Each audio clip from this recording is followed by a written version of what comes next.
सृष्टि के आरंभ से ही शक्ति का विशेष महत्व रहा है, क्योंकि बिना शक्ति के सृष्टि की कल्पना भी नहीं की जा सकती। आज नारी शक्ति दुनिया के हर एक क्षेत्र में नए नए कीर्तिमान स्थापित कर रही है। ऐसी ही नारियों के सम्मान को समर्पित है हमारा कार्यक्रम नारी शक्ति।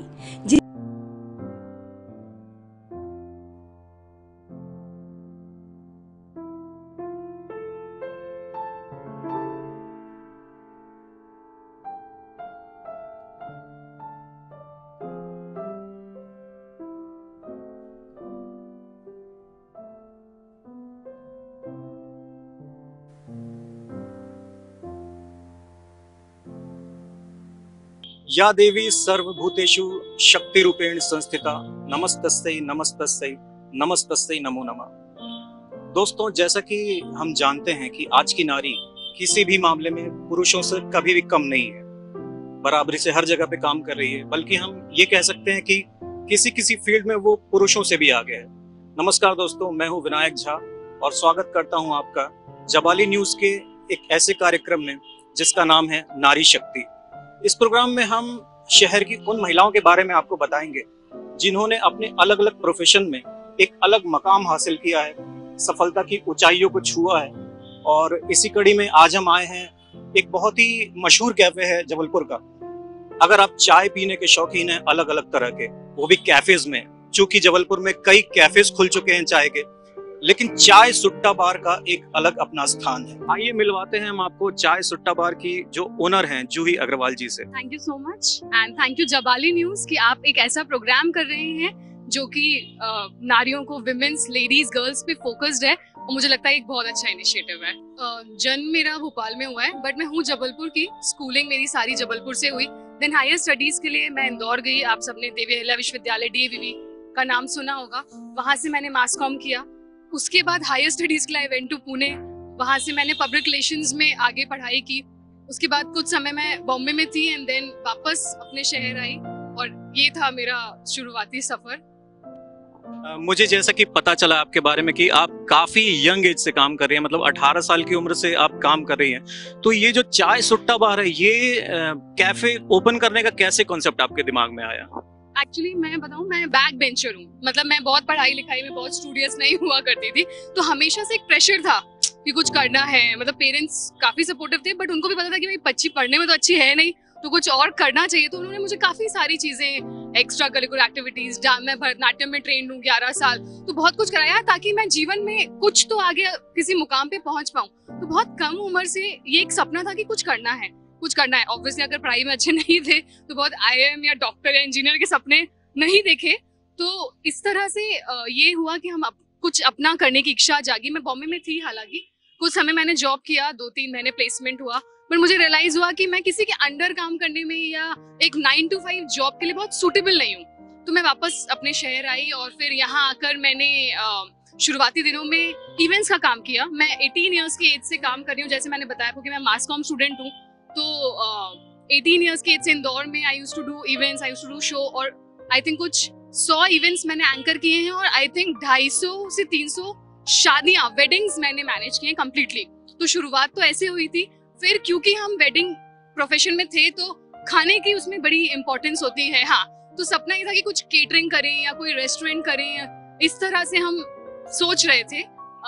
फिर ये कॉन्सेप्ट, मैं भोपाल गई, ऐसे ही राखी के दिन थे, मैं भोपाल गई मेरे मामा के घर। तो मेरे कजिन ने मुझे बोला कि दीदी आपको चाय पिलाता हूँ MP नगर जाके, और ये देखिए इतना बहुत बढ़िया है ये कॉन्सेप्ट, आपको जबलपुर में करना चाहिए। मैं गई, मैंने देखा वाकई मतलब एक शॉप है और जिसमें इतनी भीड़ है, और क्यों इतनी भीड़ है।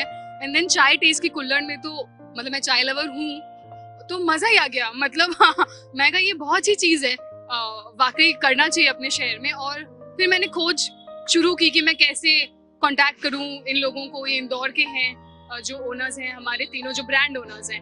फिर मैंने इनको कांटेक्ट किया, इनसे मीटिंग करने में, इन्होंने मुझे कहा तुरंत इंदौर आ जाइए। तो सेम डे निकल के मैं इंदौर गई, मैं इनसे मिली, और जब मैंने जबलपुर का आउटलेट, फर्स्ट आउटलेट खोला, वो उस कंपनी का 12th आउटलेट था, और आज आई थिंक उनके कुछ 100+ आउटलेट हैं। और उस फर्स्ट मीटिंग में मैंने उनको कहा था कि अगर मेरी आपसे ट्यूनिंग अच्छी रही तो मैं आपके इस ब्रांड को विदेश लेके जाऊंगी।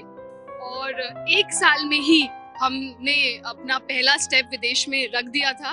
और हम दुबई गए एंड दुबई में भी लोग चाय को बहुत ज़्यादा पसंद करते हैं। तो हम दुबई गए, हमने देखा कि बहुत चाय लवर्स हैं दुबई में, तो ये हमारे लिए एक बहुत अच्छी चीज़ है। और हमने इस तरह से दुबई में 6 मंथ्स काफ़ी हार्ड वर्क किया एंड देन हम फाइनली वहाँ पे एक सेम चाय सुट्टा बार या रेस्टोरेंट हम खोल पाए एंड बहुत अच्छा रिस्पॉन्स है। वहाँ पे भी इंडियंस आते हैं, काफ़ी इंडियंस आते हैं वहाँ पे, तो खैर और भी देशों के लोग आते हैं, हाँ पूरी दुनिया से लोग आते हैं। और कई बार ऐसा होता है कि विदेशी अंग्रेज आ रहे हैं और वो बोलते हैं कि वो एक्सप्रेसो मांगते हैं जो हमारे पास नहीं होती, हम उनको बोलते हैं हमारी कॉफी ट्राई करो, वो हमारी कॉफी ट्राई करते हैं और वो सेकंड टाइम लेते हैं। तो अपनी जो हम वहाँ भी कुल्हड़ में सर्व करते हैं, तो अपने देश की मिट्टी की और अपनी देसी कॉफी और चाय की एक अलग ही स्वाद है और वो वहाँ के लोग इंडियंस को पसंद करते हैं, जो वहाँ के लोग हैं वो भी लोकल्स विदेशी सब बहुत पसंद कर रहे हैं, तो काफी अच्छा लगता है।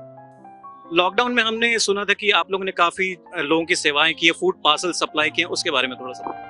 अगेन उसमें भी मेरा अकेले का हाथ नहीं है, मेरी फैमिली, मेरी सिस्टर, सारी फैमिली का बहुत इंपॉर्टेंट रोल है। काफी लोगों ने कंट्रीब्यूट भी किया बिकॉज ऑब्वियसली हम एक दिन में 150-200 पार्सल्स बांट रहे थे और खुद जाके, और उस समय इतना कोविड का डर था तो घर वाले काफी डरे भी हुए थे बिकॉज हम हाथ से जाके दे रहे थे। बट ऐसे ही मन में विचार आया बिकॉज सब बंद था, तो ये जो रिक्शे वाले हैं, जो डेली वर्कर्स हैं, उनकी हालत वाकई बहुत खराब थी। मतलब ऐसे काफी इंसिडेंट्स हैं कि हमने सामने जो खाना पकड़ाया वो रोने लगा कि सुबह से 50 रुपए या 25 रुपए की भी रिक्शा ही नहीं चलाए तो वो कैसे खाएगा ऐसा। तो जब हमने किया तो हमने फिर पूरे जितना लॉकडाउन का टाइम था पूरे टाइम किया और सबने बहुत सपोर्ट किया। और वो बहुत मतलब इस साल का, मैं अगर इस साल के एंड में देखूंगी तो वो एक महीना है कि लगता है कि हाँ कुछ किया है, हाँ कि हमने भाई अपने लिए सब करते हैं, हमने कुछ ऐसा किया कि चलो हम किसी भूखे के काम आए और किसी जरूरतमंद के काम आए। दोस्तों अब हम कार्यक्रम के आखिरी सेगमेंट में पहुंच गए। जूही जी मुझे ये बताइए कि आपको हम एक सक्सेसफुल बिजनेस वुमन के बारे में के तौर पे देखते हैं, तो आज की जो लड़कियां हैं, जो अपकमिंग बिजनेस वुमन जो बनना चाहती हैं या जो नॉर्मल लड़कियां हैं, उनको, नारी को, जैसे कि प्रोग्राम का नाम है नारी शक्ति, आप क्या संदेश देना चाहती हैं आज की लड़कियों को, आज की नारियों को? मुझे एक संदेश देना है जो बहुत इम्पोर्टेंट है कि सबसे पहले तो आप सोचो, जब तक आप सोचोगे नहीं तो कुछ नहीं होगा। मैं 11, 12, 13 साल की उम्र से, जब मैं कभी दुबई नहीं गई थी, बट एक थॉट था कि कुछ विदेश में करना है, कुछ दुबई में करना है, कुछ अपना करना है, मतलब कुछ भी करना है, मेहनत करनी है और एक अपनी एक छोटी सी पहचान बनानी है, विजन। हाँ, तो पहले तो आप सोचो। लड़कियों के साथ मुझे ऐसा लगता है कि वो सोचने से ही डरती हैं बिकॉज काफी फैमिली प्रेशर्स, ये वो काफी चीजें ऐसी होती हैं। बट और मैं सब जो स्पेशली गर्ल्स जिनके माँ बाप, जिनकी बच्चियां हैं, उनको कहना चाहूंगी कि अपनी बेटियों को मौका दें, क्योंकि अगर शुरुआती दिनों में उनको अच्छे से ग्रूम किया जाए तो वो आगे जाके कुछ भी कर सकती हैं। और मैं बहुत खुश हूँ इन चीजों से कि आजकल के जो लड़के हैं, जैसे मेरे हस्बैंड हैं, मेरे हस्बैंड के फ्रेंड्स हैं, आसपास जो आजकल के एजुकेशन के कारण जो आजकल के पार्टनर्स हैं वो काफी सपोर्टिव हैं। तो अगर अच्छे से एजुकेशन होगा, अच्छे से चीजें होंगी तो ऑब्वियसली आगे जाके आप शाइन कर सकते हो। और सबसे पहले आप सोचें और उसके बाद पीछे ना हटें। मतलब ऐसा नहीं है कि मुझे दिक्कतें नहीं आई, तकलीफें नहीं आई, लेकिन मैं डटी रही। मतलब मेरा एकदम क्लियर था कि भले मैं शादी नहीं करूंगी, कुछ नहीं करूंगी, बट मैं अपना करियर नहीं छोड़ूंगी। तो मुझे पार्टनर भी ऐसा मिला जिसने सपोर्ट किया, इन लॉज भी ऐसे मिले, पेरेंट्स भी, मतलब तो वो डटे रहना बहुत जरूरी है। अगर मैं बहुत इजी गिव अप कर दूंगी तो फिर कोई भी कैसे मुझे सपोर्ट करेगा। तो मैं चाहती हूँ कि आज की और मेरा ये कहना है कि ना सिर्फ बिजनेस वुमेन, होम मेकर्स भी, आपको जो अच्छा लगता है आपको करें।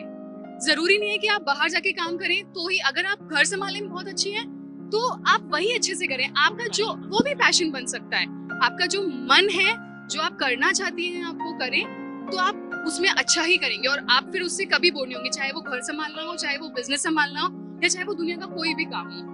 अगर जो आपको पसंद है आप वो करें और पीछे ना हटें, बस पीछे ना हटें। मुश्किलें आएंगी, तकलीफें आएंगी, पीछे हट गए तो खत्म हो जाएगा सब वहाँ, तो पीछे ना हटें। तो दोस्तों ये थी जूही अग्रवाल जी, चाय सुट्टा बार की ओनर, जो कि उन्होंने हमको बताया कि उन्होंने सिर्फ जबलपुर, भारत की धरती पे नहीं, बाहर भी अपने जो ब्रांच के साथ वो काम कर रही हैं, जो फ्रेंचाइज के साथ वो काम कर रही है, उसको कैसे एक्सपैंड किया, कैसे वहां पर लोगों को जन जन तक पहुंचाया है। तो मुझे नहीं लगता कि आज की नारी को सिर्फ घर पे बैठना चाहिए, वैसे भी नहीं बैठती हैं, ऑब्वियसली सभी काम कर रहे हैं, तो सबको और बाहर जाके, या घर में आपका पैशन है काम करने का, आप वो करें। ऐसे ही अगले एपिसोड में हम किसी और हस्ती से जो जबलपुर की उभरती हुई महिलाएं हैं उनसे आपको मिलवाएंगे। तब तक मुझे दीजिए इजाजत। नमस्कार।